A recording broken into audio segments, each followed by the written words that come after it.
Bonjour et merci de regarder cette vidéo, j'espère que vous avez apprécié les 3 vidéos précédentes où en fait je m'attardais donc d'une part dans un premier temps sur la structure du scénario en 3 actes donc que j'ai résumé ici de nouveau. La deuxième vidéo c'était plutôt vous parler de qu'est-ce qu'on va retrouver à l'intérieur de ces différents actes et sous-actes, donc le quotidien de votre personnage, l'inopérance des solutions, ici l'intrigue de votre histoire avec le good news, bad news et timing. Ici, la mise en danger de votre personnage pour clôturer donc cet acte 2. Et en fait, le dénouement suivi de l'acte 3 où là, on va retrouver votre personnage dans son quotidien, mais changé par rapport à l'aventure qu'il vient de vivre. Je vous ai aussi parlé donc, dans la 3e vidéo de nœuds dramatiques majeurs plus d'événements, donc à savoir l'événement déclencheur ici qui va lancer votre personnage dans l'histoire. Vous avez ici ce que j'avais appelé le point de non-retour, qui va en fait verrouiller votre personnage. Donc j'avais pris cet exemple, j'aimais bien cet exemple là où en fait il est assis à une terrasse, il voit une jeune fille qui se fait kidnapper. À ce moment là du film, quand on en arrive là, il peut plus retourner s'asseoir et terminer sa bière tranquillement quoi. Donc ça c'est vraiment l'événement de non-retour. Ici j'avais dit, ça c'est un truc que j'aime bien, en plein milieu du film vous allez placer un élément nouveau par rapport à votre personnage. Donc soit c'est quelque chose de connu de votre personnage, par exemple une bavure, si c'est un flic, il a fait une bavure il y a 10-15 ans, et voilà, donc ce qui explique tout son comportement avant. Ou alors c'est un événement qui n'est pas connu du personnage.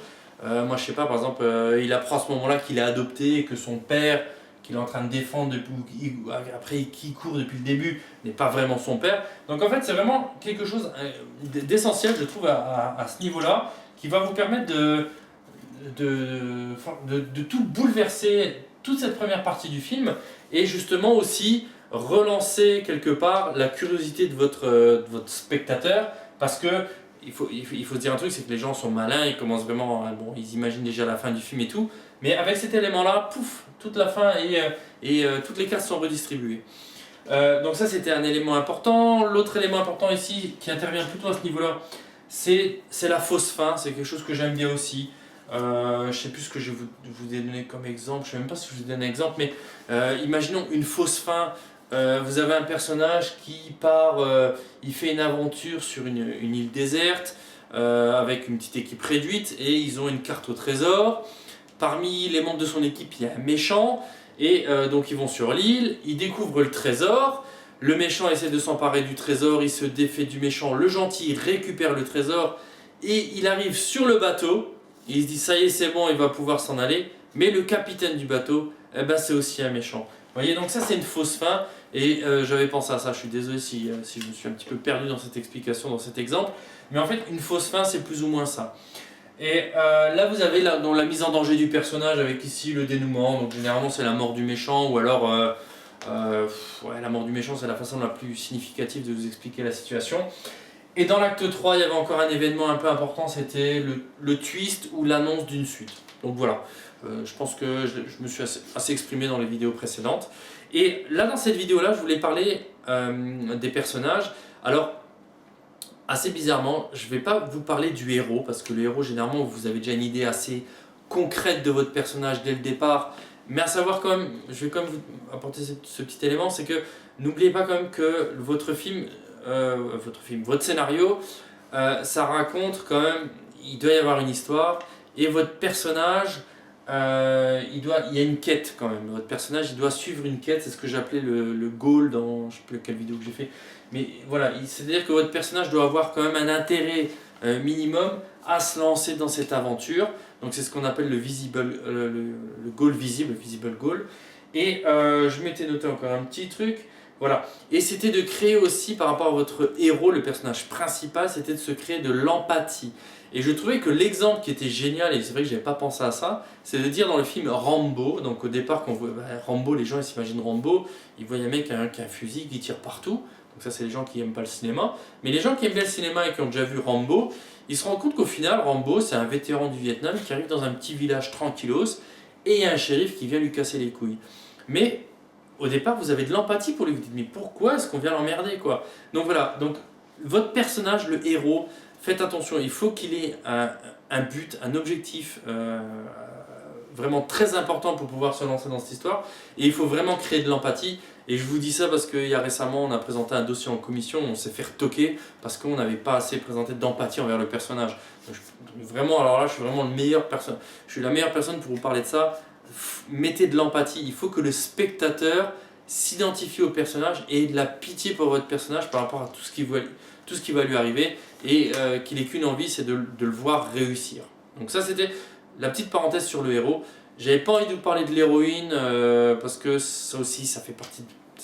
vous n'avez pas besoin vraiment d'avoir beaucoup de connaissances là-dessus pour valider une idée de scénario. Le méchant, vous avez bien compris, c'est l'antagoniste du héros. Mais là maintenant, je voudrais me consacrer sur 3 types de personnages très importants qui vont vous permettre de donner du volume à votre histoire ou alors de relancer votre intrigue. C'est... alors attendez, hop, je prends ce stylo là, c'est plus marquant. C'est alors le parfait inconnu. Alors, j'adore ça parce que quand je regarde un film, au début, si dans les 5 premières minutes, le héros vient en aide à un parfait inconnu, mais pour une raison totalement sans raison aucune, vous allez revoir ce personnage à un moment donné dans le film. Rien n'est laissé au hasard. Et donc en fait, si vous voulez, votre héros, dans l'acte 1, quand vous allez voir son quotidien, vous allez voir que c'est quelqu'un de gentil ou je sais pas quoi.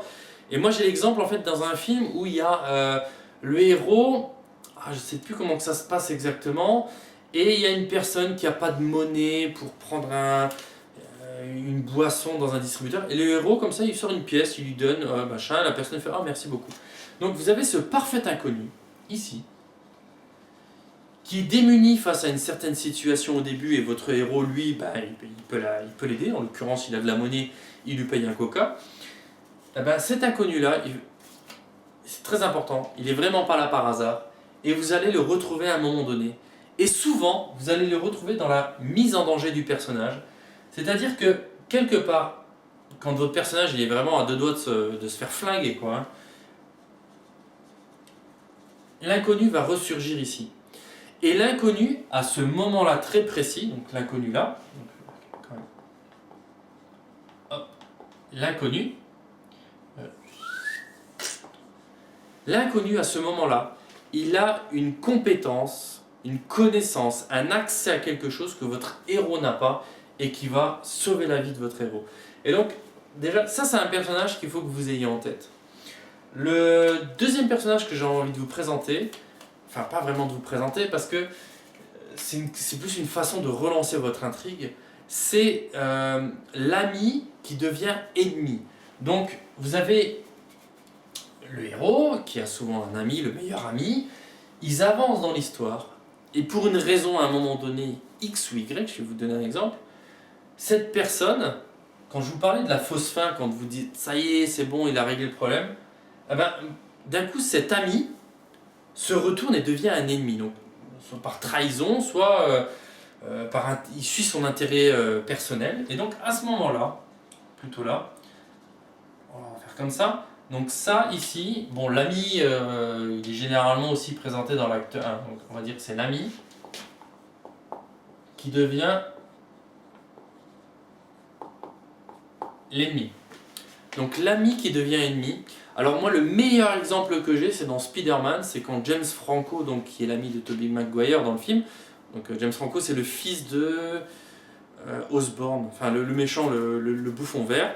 Et donc en fait quand Spider-Man tue le bouffon vert, qui est en fait le père du meilleur ami, le meilleur ami devient l'ennemi de Spider-Man. Donc dans cet exemple-là, l'exemple n'est pas terrible en fait parce que le film se termine comme ça, mais quelque part le personnage rebondit à un moment donné et devient l'ennemi de Spider-Man. Donc ça c'est un très bon exemple d'un ami qui devient ennemi.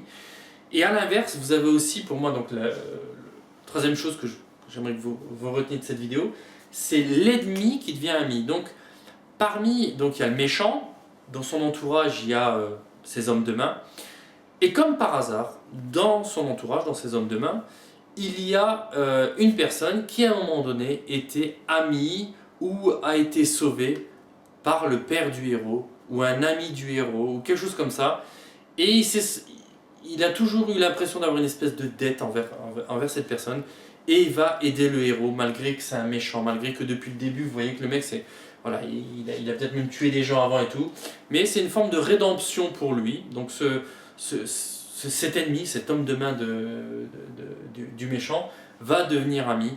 Et donc là, bon, là par contre, au niveau du timing, on est plutôt... généralement, les ennemis, on les rencontre plutôt ici. Donc c'est quand on est en train de placer votre personnage dans l'intrigue et qu'on est en train de verrouiller toutes les solutions possibles. Et là aussi, encore une fois, votre personnage, c'est au moment... C'est là, en fait, tous les personnages là que je vous présente, généralement, ils viennent... Voilà, à ce moment-là. C'est-à-dire, soit ils viennent empêcher la fin du film, soit ils viennent aider votre héros, le héros à se sortir de la situation la plus improbable soit-elle, et justement ça vous permet de dérouler jusqu'à la fin de votre film.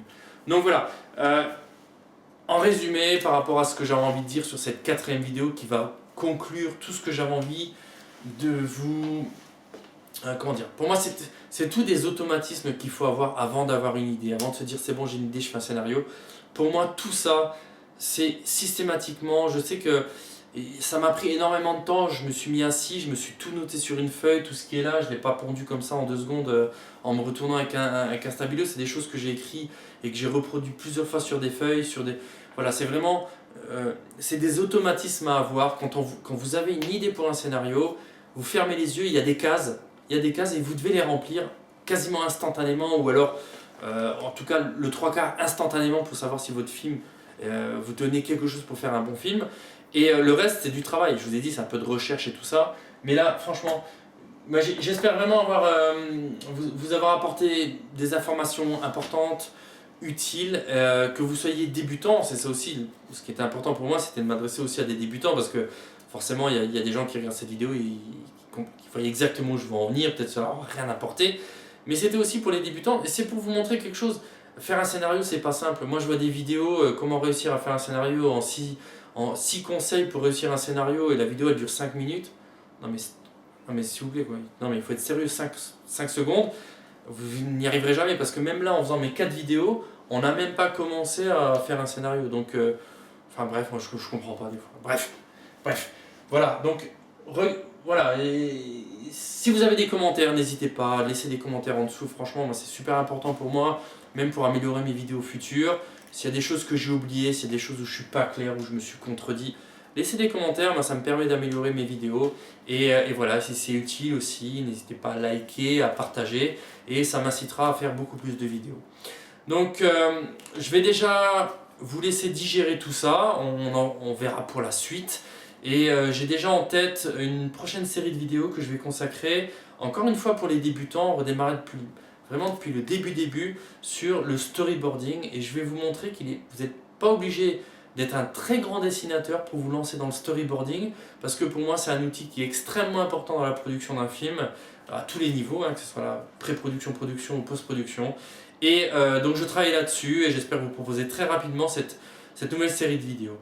Donc voilà, donc en attendant, je vous souhaite une bonne continuation et je vous souhaite d'avancer sur vos projets. Merci beaucoup.